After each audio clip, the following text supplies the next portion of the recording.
Құрметті студенттер, Қазақстанның жаңа заман тарихы пәнінен бүгінгі дәрісіміздің тақырыбы Абылай ханның қазақ хандығын нығайту жолындағы қызметі. Лекцияның мақсаты тарихи тұлғаның қазақ мемлекеттілігін нығайту жолындағы қызметіне талдау жасау. Бұл сабақта 4 мәселе, 4 сұрақ қарастырылады. Бірінші, Әбілмансұр Абылай сұлтанның әскери қолбасшы, саяси қайраткер ретінде қалыптасуы. Екінші, Қазақ жоңғар соғыстарындағы Абылай ханның орны Ресей және Қытай мемлекеттерімен қарым-қатынасы. Үшінші, Абылай ханның Орта Азия хандықтары мен Қырғызстанға жорықтары. Төртінші, Абылай ханның ішкі саясаты. Абылай хан азан шақырып қойылған аты Әбілмансұр.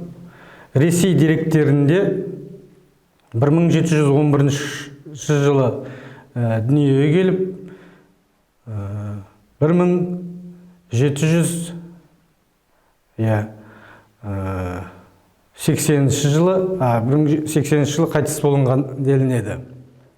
Ұлы мемлекет қайраткері, қолбасшы, дипломат, арық тегі Шошқан, бергі бабалары қазақ қазақ хандығының негізін салған Әз Жәнібек, одан соң еңсегей бойлы Ересім, Салқам Жәңгір хан ұрпағы болып есептеледі.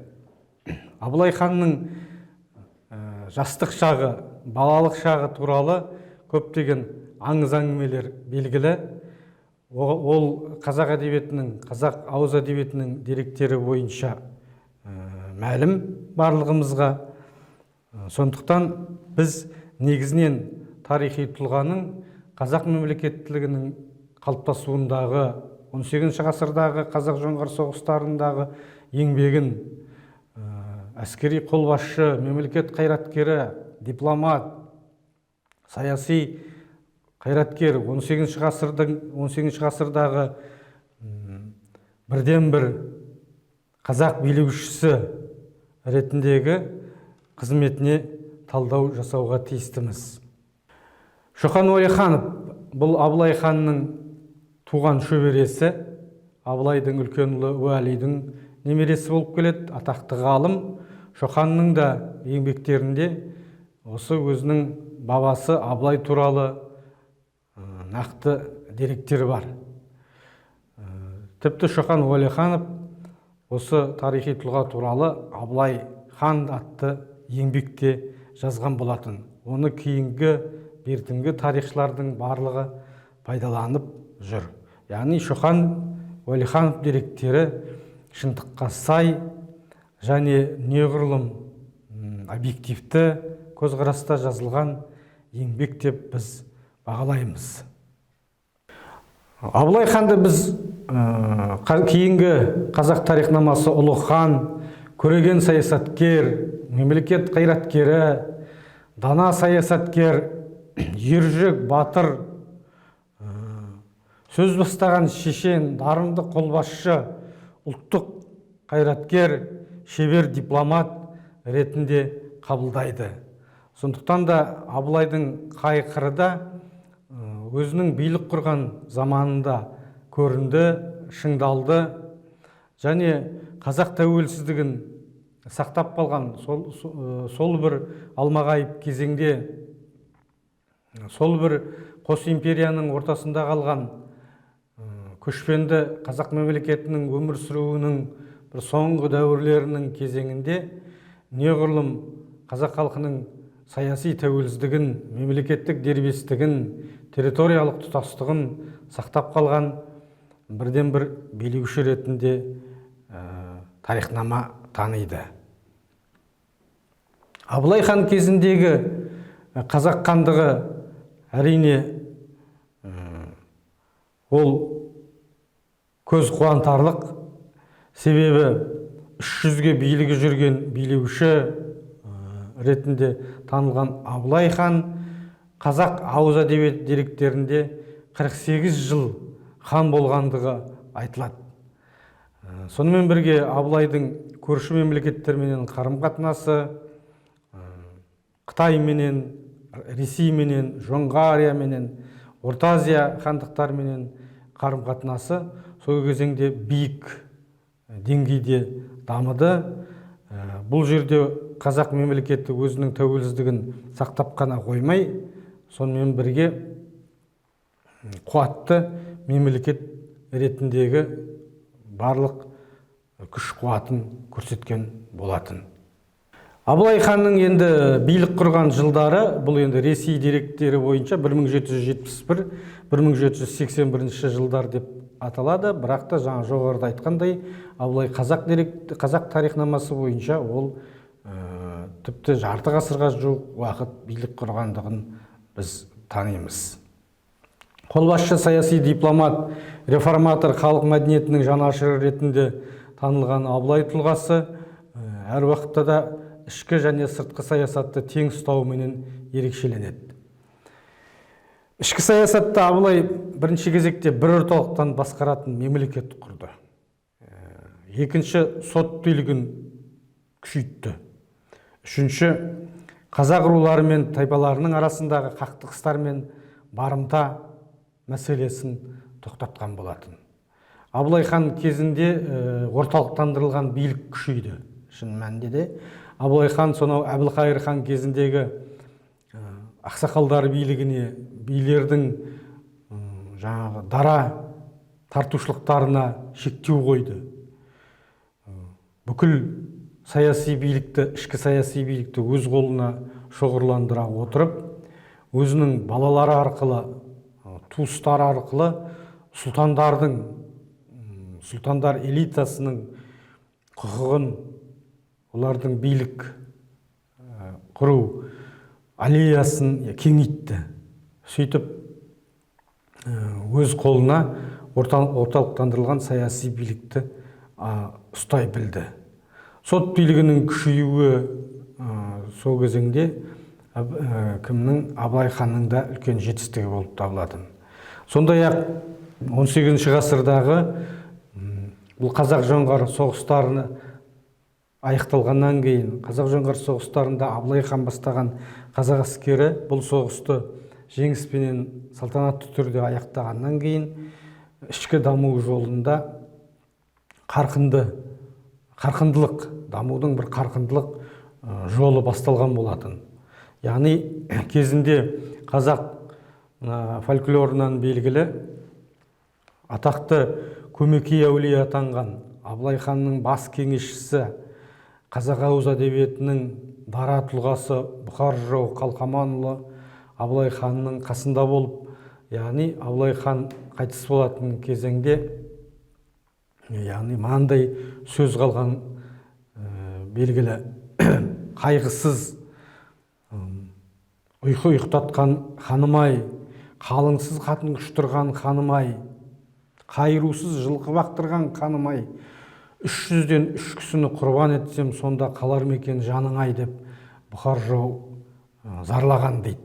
Міне осы бір ауыз әдебиетіндегі осы бір жауһар жырлардың бір үзігінің өзі Абылай ханның қазақ мемлекеттілігінің тарихында қандай билеуші болғандығын және оның заманы қаншалықты баға бере аламыз ол заманға, осы жолдардан ақ білуге болады.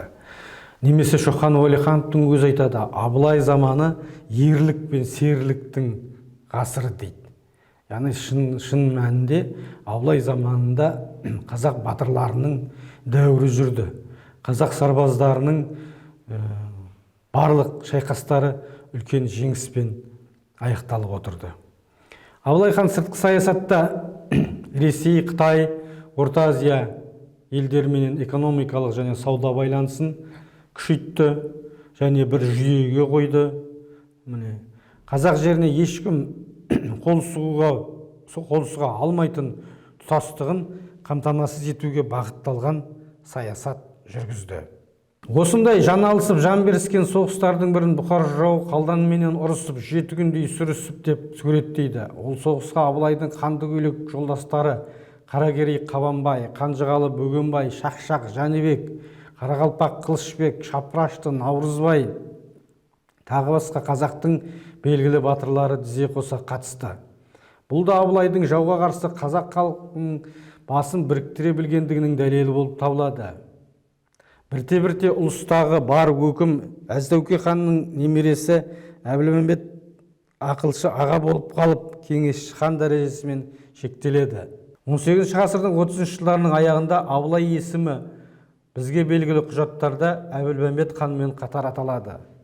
Орыс тарихшысы Алексей Ираклевич Левшин 1739 жылы орта жүзді Сәмеке ханның хан сайлаудан бұрын Әбілмәмбет пен Абылай екеуі бірдей хандық билік жүргізді деп жазды. Шоқан Уәлихан осы пікірді қолдайды. 1738-1741 жылдары Абылай хан бастаған қазақ қолы жоңғар басқыншыларына бірнеше мәрте соққы берді. 1742 жылы Абылай хан тұтқиылдан шабуыл жасаған жоңғарлардың қолына тұтқынға түседі. Сол кездегі ойрат басқыншыларына қарсы күрестің ең белсенді ұйымдастырушыларының біріне айналған Абылайдың жау қолына түсуі қазақ қоғамында абыржушылық туғызып, Абылайды босатып алу үлкен саяси мәселеге айналған. Тарихи жырларда қазақ билеушілерінің атынан Төле би мен Әбілқайыр хан Орынбор әкімшілігінен Абылайды тұтқыннан босатып алуда ара түсуге өтініш жасайды. Бұл деректің шындық екенін осы кезеңде Орынбор генерал-губернаторы Неплюев пен Әбілқайырдың өзара жазысқан хаттары да дәлелдей түседі. Қазақтың 300-нен Төле би бастап 90 адам елші барып, келіссөз жүргізіп, 1743 жылы 5 қыркүйек Абылайды тұтқыннан шығарып алады. Бұл жөнінде Неплюевтің сыртқы істер коллегиясына жазған хатында қазақтар мен қалмақтар бітімге келіп, бірігіп кете ме деген қауіпті білдірген. Абылай билігінің күшейе түсуінің жаңа кезеңі 1744 жылы Әбілмәмбеттің Түркістанға көшіп кетуі уақытына саяды. Абылай көреген саяси қайраткер бола отырып, қалмақтармен аса ауыр соғыстардан қалжыраған елінің есін жиғызу үшін дипломатиялық жолдарды тиімді пайдаланды. 1740 жылы тамызда ол Орта жүз ханы Әбілмәмбетпен тағы да басқа 120 старшынмен Орынборға келіп, орыс өкіметінің қамқорлығына кіруге келісімін білдіреді. Сонымен бір мезгілде қазақ халқының тұтастығын сақтау мақсатында Шың империясымен де қарым-қатынасын сақтайды. Жалпы Абылай ханның өзінің сыртқы саясатында Қытай мемлекетіменен қарым-қатынасты сақтау, Ресейменен де тең дәрежелі дипломатиялық байланыстарды дамыту үрдісі тән. Міне екі қос бүйірден қысқан екі империямен бітімгершілік қарым-қатынастарды дамыта алған Абылай сол кезеңде 1745 жылы жоңғардың атақты қонтайшысы Қалдан Сәрен өлімінен кейін Жоңғарияның ішінде басталған тақ таласы, ішкі тартысты, билік үшін күресті шебер пайдалануы Абылай ханның сыртқы саясаттағы, жалпы қазақ-жоңғар соғысы тарихындағы, тіпті қазақ халқының отан соғысы тарихындағы үлкен жетістігі, алтын әріппен жазылатын жетістігі деп біз бағалаймыз. Ол Абылай ханның жетістігі ғана емес, бүкіл қазақ мемлекетінің, қазақ хандығының үлкен әскери тарихтағы, әскери соғыс тарихындағы үлкен жетістігі болып есептелетін. Міне осы 40-шы жылдардың аяғы, 18 ғасырдың 50-шы жылдардың басындағы Жоңғариядағы ішкі таласты шебер пайдаланған Абылай қазақ-жоңғар соғысының нүктесін қойды. Бұл соғыста қазақ халқы үлкен жеңіске жетіп, сонау Ақтабан шұбырынды жылдары, 18 ғасырдың 20-шы жылдары айырылып қалған оңтүстік шығыс Қазақстандағы, Жетісудағы қазақтың ата-бабаларынан келе жатқан жерін қайтарып алған болатын. Бұл әскери тарихтағы емес, жалпы сыртқы саясаттағы 18 ғасырдағы қазақ хандығының, қазақ халқының үлкен жеңісі болып табылады. Абылай 1755-1765 жылдары қырғыз ұлысына қарсы да жорық жасап, Іленің сол жағасын шу бойын тазартады. Қазақ пен қырғыздардың Нарынқолдан Қордайға тартылған, күні күнге дейін сақталып отырған шекарасын анықтайды. Бұл да Абылайдың үлкен сыртқы саясаттағы жетістігі. Сонымен бірге шаңды жорық мәселесі. Шаңды жорық қазақ тарихында белгілі мәселе. 1771 жылғы еділ қалмақтарының көшуі, бұған кіші жүз даласы, орта жүз даласы куә болды. Шаңды жорықтағы Абылай хан ұстанған саясат, Абылай ханның әрекеті, Абылай хан бастаған қазақ сарбаздарының жоңғарларменен, еділ қалмақтармен шайқастары, дипломатиялық келіссөздер, бұның барлығы 18 ғасырдағы қазақ тарихының, Қазақстанның жаңа заман тарихындағы аса маңызды мәселелердің қатарында болып есептеледі. Жоңғардан азат етілген шығыстағы жерлерге қазақ ауылдарын апарып түпкілікті қоныстандыру да Абылай саясатының тереңдігін, кемеңгерлігін айқын көрсетеді. Оның әрбір іс-әрекеті қазақ халқының бүтіндігін, елі мен жерінің тұтастығын сақтайды. Билікке таласқан, бірақ Барақ сұлтан Әбілқайыр ханды өлтіргенде де Абылай ел бірлігін ойлап, қынжылып, Төле бимен тізе қоса қимылдап, бұзық сұлтанды жазаға тарту жағында болады.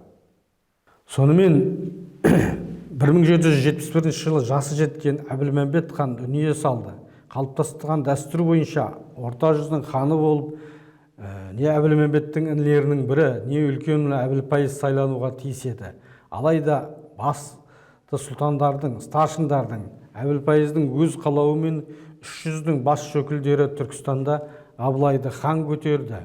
Абылай 300-інде жалғыз орта жүздің ғана емес, бүкіл қазақ ордасының ұлы ханы болды. Тарихи деректер, аңыз жырлар да Абылайдың 300-дің әміршісі ретінде ардақталғанын көрсетеді.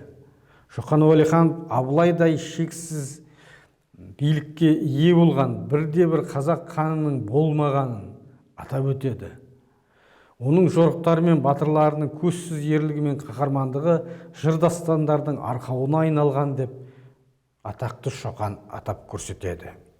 Бүкіл өмірін Абылайдың оң тізесін басып отырып, оған ақыл кеңес айтумен өткізген Бұқар жырау Қалқаманұлының ханға алтын тақтың үстінде 300-дің басын құрадың деуінің негізінде де үлкен тарихи шындық жатыр. Қорытындылай келсек, Абылай қаһарлы хан болумен қатар қазақ халқының рухани қасиетінен еркін сусындаған дарынды күйші ретінде де белгілі. Абылай өмір жолын ат үстінде жорықтарды өткізіп, Арыс өзені жағасында қайтыс болды. Сүйегі Түркістан қаласында Қожа Ахмет Яссауи кесенесінің ішінде жерленген. Абылайдың артында 12 әйелінен 30 ұл 40 қыз қалды. Қазақ халқының жадында Абылай қажырлы мемлекет қайраткері, батыл қолбасшы, дарынды дипломат ретінде сақталып келді. Оның есімі тәуелсіздік символында жауынгерлік ұранға айналды.